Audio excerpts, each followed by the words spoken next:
Hello, everybody. How are you doing today? Thanks for joining us on questions and answer topics. Um, I've been thinking a little bit lately about on the topic about the grain of mustard seed. You know, the Bible uses the seed as an example a lot in the Bible, and I've been thinking about that. Why is that so important? Like in Matthew 17, we see the our faith is like a grain of is. I see, how's that worded? Unless you oh, you have little faith. Let's see, you have faith the size of a mustard seed, and this is commonly quoted. I can't, I'm not quoting the exact words of it. You can look it up, but it's talking about, in the general gist about our faith being the size of, unless we have this faith the size of a mustard seed, um, we can move mountains. And I have a little bit of a different viewpoint on this after I've thought about it and asked God to show me what it is He wants me to know. And what if it's a little bit different than, what if that is true? We could move mountains because of our faith. Without faith, it's impossible to please God. We know this. And so we know that our faith is important. Our faith is literally our belief. It's a pistis. So we know that it's important. But what if this faith that moves mountains is really moving the obstacles in our lives? What if it is what gives us power and authority to, we know we're in a spiritual battle. What if it gives us power and authority to take authority over situations, or over people's problems, or over demonic forces in people's lives or in our lives, or against attacks and different things like this? What if this faith really isn't about the size of it? Because if we have we ever looked at what a mustard seed goes through to grow and what happens with a mustard seed? Abraham's promise was that his descendants would be as many as the stars, right? Well, what when we look at this mustard seed and what this mustard seed does, I think this is a prime example.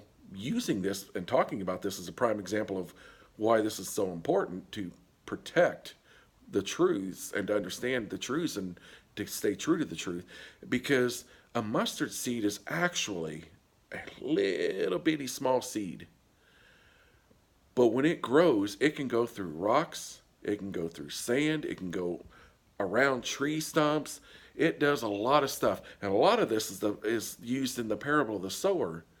But this mustard seed is relentless about growing and going where it needs to go in order for it to reach sunlight. And when it pokes up through the sunlight, it's just one single little bitty plant. But before long, that thing becomes a big, gigantic bush. Well, if our faith is more like the character of a mustard seed, then we can go through trials, we can go through temptations. And as we're going through these end time events, our faith is on display for all to see, and that builds their faith up. And so that faith flourishes and it carries on to other people and it starts spreading, just like the seeds of that mustard seed plant. But there's another aspect to this. Did you know that a mustard seeds are used in the vineyards? Now we know that Jesus is the vine and the vine dresser, and we are to be in the vineyard, right? Well, what if we are a part of what the mustard seed does, the mustard plant does inside the vineyard? Because a mustard plant inside of the vineyard fertilizes the ground. It protects the grapevines from outside attacks like, for example, different types of bugs and different types of animals and stuff like that, because they don't like mustard.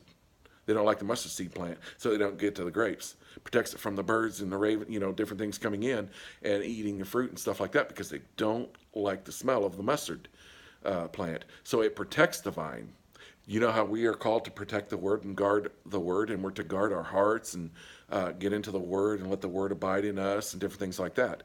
So some things to think about, when you think about the mustard seed, do we want a very little faith that pleases God?